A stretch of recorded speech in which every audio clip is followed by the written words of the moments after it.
Conversaremos con Vicente Pérez, director ejecutivo de FEDEAGRO.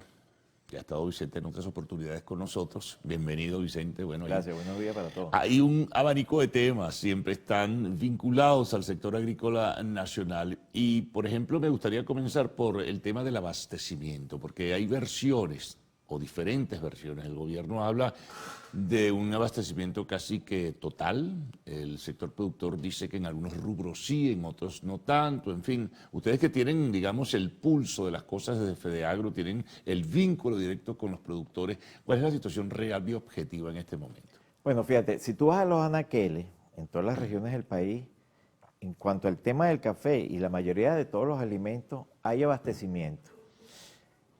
Y un abastecimiento pleno. Pero ¿qué pasa? Cuando tú comparas los kilos per cápita que está consumiendo el venezolano versus hace 20, 25 años, por ejemplo, en el tema del café que hoy estamos tratando, es prácticamente la mitad. Y básicamente eso se debe a la caída del poder adquisitivo. Tú conversas con tus amigos, con los compañeros de trabajo, y en el café hay algo muy cómico, pues la gente recola, o sea, vuelve a pasar 2 veces y Sí. hasta a veces 3 veces lo mismo que dejó en lo que llamamos coloquialmente en la media. Hay una caída muy fuerte. Tú vas a las panaderías y le preguntas al portugués de tu zona y sí hay una caída fuerte en el consumo del café. Entonces, en este tema hay abastecimiento, pero porque estamos consumiendo la mitad de lo que consumíamos antes. Sí, lo que ocurre es que también algunos extrapolan la situación y la llevan al resto de los rubros. Entonces dice, hay un abastecimiento pleno. Sí, claro, hay un abastecimiento pleno en algunos rubros. El resto lo cubre es la importación, eso es evidente. Sí, bueno, hay un pequeño porcentaje de importación, pero básicamente son de cafés especiales, cafés instantáneos, que van a ser una clase media alta. Pero fíjate que yo siempre hago una comparación de café o cualquier otro rubro con el caso de las hortalizas. Casi nadie lo sabe, pero la caída del consumo es tan importante que a la gente se le queda la zanahoria fría en el campo, se le quedan lechuga, y se le queda tomate, que es una cosa que se consumía mucho, porque no hay consumo, e inclusive eso ha hecho que caigan los precios en muchos, sobre todo en hortalizas. Es un tema muy sensible al tema del poder adquisitivo. No es que a eso me refería, no solamente el rubro café es uno más, pues, que es muy importante, pero es que el resto del consumo nacional, la caída es significativa. Y además, si tú no corriges el tema fundamental, medular del poder adquisitivo del venezolano, no vas a poder mejorar esa producción. Sí, así es. Y eso está afectando un poco a los agricultores porque, por ejemplo, la salida de muchos de los productos no es la velocidad que estábamos acostumbrados. Mucha gente no cobra a tiempo porque está dependiendo del consumo. Por ejemplo, hay rubros que van muy asociados o que van casados con el consumo, como es el tema del azúcar. El cañicultor cobra un porcentaje del precio en aquel de ese azúcar. Y si ese azúcar no sale, el caficultor aguas arriba no cobra. Y el no cobrar, entonces él no tiene para reinvertir en su finca y tener el manejo agronómico tradicional que se debería tener. Sí, y eso que, ya que citas el caso de la caña de azúcar, que ha subido de manera significativa la producción, pero ¿qué vas a hacer con esa producción? ¿Se abren, por ejemplo, Vicente, caminos para exportar? Bueno, fíjate que generalmente uno tiene la idea de que exportar es porque hay un excedente y eso no se trabaja así. Hay países donde inclusive hay una política exportadora, no necesariamente está satisfecho el consumo, pero tú sabes que en los próximos años vas a exportar, vas a tener un excedente, entonces tú tienes que ir planificando tu exportación porque tienes que Pero tienes trabajar. que hacerlo, pues si lo puedes vender aquí tendrás que buscar Claro, salida, ¿no? pero entonces eso pasa por tener una ingeniería financiera, porque tienes que adquirir producto, tenerlo allí, pagarle al productor, tener eso almacenado, porque los mercados te van pidiendo mensualmente. Eso, ellos no te piden todo el año de una vez. Tienes países que quieren un producto de una manera, otros de otra manera. Tienes que tener toda una logística preparada, barco, que ese es un temazo aquí, porque nuestros puertos están hechos para importar, no para exportar. Fíjate que muchas de nuestras exportaciones se paran o en Jamaica o en Cartagena, bajan a otros barcos más pequeños que vienen aquí. Sí. Entonces que hay un tema integral. Exportar no es vender una sola vez o dos veces. Eso es una política continua y que tú debes tener una meta por lo menos de 20 años. Y eso es lo que hacen los países para exportar. No, desde luego que sí, tiene que tener una planificación, una estrategia en ese sentido. Ahora, tú que mencionabas antes, Vicente, el tema de hortalizas, ¿no? Sí, hay abastecimiento en general, pero se quedan muchísimas frías, hay problemas de comunicación, está el tema de las lluvias, que no es nuevo por lo demás, en fin, ¿qué hace el productor entonces con ese producto? ¿Lo pierde? Bueno, fíjate, la mayoría lo pierde Mm, porque no hay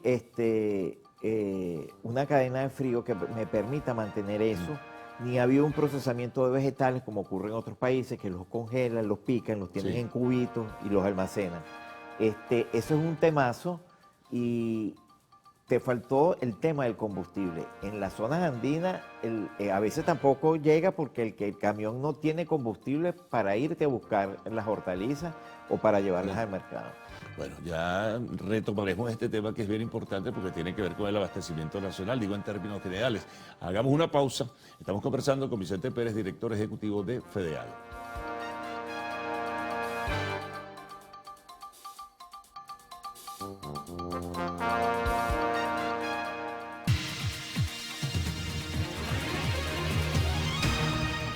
Bien, continuamos conversando con Vicente Pérez, director ejecutivo de FEDEAGRO. Sigamos sumando, ¿no, Vicente, algunos elementos que afectan al sector agrícola nacional. El contrabando, ¿cuál es la situación? Esto es vinculante, por cierto, al tema de hortalizas, ¿no? Sí, fíjate, Todo lo que viene de Colombia, por ejemplo. fíjate qué pasa. En Colombia, hay lo que llaman un fondo de fomento, que es un sistema parafiscal, que ayuda a las hortalizas, organiza, tiene inteligencia de mercado. Por ejemplo, te dice, mira, no siembres más tomate porque ya siembra tal y cual tal rubro. Entonces, Colombia ha visto a Venezuela, porque tiene una ventaja comparativa, porque producen más económico, porque tienen más apoyo, Sí, financiamiento, financiamiento, político, claro. etcétera, etcétera, etcétera. Entonces, logran pasar para Venezuela grandes cantidades de productos a un mejor precio, inclusive a una mejor calidad. Y eso compite con lo nuestro, donde el productor venezolano tiene una carrera de obstáculos que superar. Entonces ahí es sobrepasado. Pero también el contrabando tiene otra cara, que es que el agricultor venezolano también le traen de contrabando algunos productos, básicamente pesticidas o agroquímicos, pero en ese contrabando llegan muchos falsos. Entonces ha pasado que un agricultor, porque ve un producto más barato, pero resulta que es porque es falso, entonces cuando fumiga su cultivo, se lo quema, se lo daña o no combate la enfermedad que él espera. Entonces tenemos ese tema del contrabando que tiene, por un lado afecta la competitividad del sector y por el otro el manejo agronómico porque pasa mucho producto que es falso y no es la molécula que tú esperabas. Claro, pero y en estas conversaciones, Vicente, que ha habido desde hace tiempo ya con el restablecimiento de toda la relación comercial entre Colombia y Venezuela, no se han hablado de esos temas, no se ha hablado de esos temas. Mira, sí se ha hablado, inclusive nosotros hemos hablado hasta con el embajador de Colombia, y a él le preocupa porque ese contrabando al final es una economía irregular, tiene que ver mucho con la delincuencia, con temas de crimen organizado. Se dice que también a veces en ese contrabando vienen otras cosas. Entonces, ese tema hay que regularlo. No solamente para protegernos a nosotros, sino para sanear esa frontera, porque lo que se quiere es hacer un comercio más regular, donde las dos partes podamos salir beneficiados, tanto el colombiano como el venezolano. Pero allí hay una serie de irregularidades, bueno, todos sabemos lo que pasa en las alcabalas venezolanas, cómo pasa algo que pasa con una guía legal, y tú sabes, inclusive el productor sabe cuando ve el producto en apariencia, ¿no? Este no es el producto típico venezolano, pero viene con una guía que dice que es del Táchira, Sí, sí. y tú sabes que esa variedad, ese cultivo no es de aquí. Entonces, No, no, es de verdad una situación comprometedora y muy difícil que se hace el esfuerzo, pero no se ha enfrentado de la manera eh, vigorosa y fuerte con que debería enfrentarse. Fíjate, otros temas que hemos conversado acá en otras ocasiones, incluso con el presidente Fedeagro, el tema del financiamiento, el financiamiento local. ¿Qué hacer en ese sentido? ¿Cómo van las cosas? En fin. Bueno, mira, no se ha logrado avanzar mucho. Eh, Recuérdate que el encaje legal ha sido la mayor limitante. Después eso se bajó un poquito el porcentaje, pero la cartera productiva es muy, muy limitada. Pero es que yo creo que inclusive es para toda la cartera crediticia, no alcanza para toda la economía venezolana. Sí, es muy poco lo que los bancos en este momento, dadas Pero las ese es circunstancias. un tema, fíjate, eso yo lo llamo crédito bancario, porque el financiamiento es algo un poco más global. Entonces lo que se está desarrollando es el tema del financiamiento a través de la bolsa agrícola. Ahí sí Pero ha arrancado eso. ha arrancado, pero con mucha cautela, porque recuerda que la bolsa tuvo muchos años cerrada, después se aperturó, inclusive la Superintendencia de Valores es la que ha incentivado que eso se vuelva a aperturar.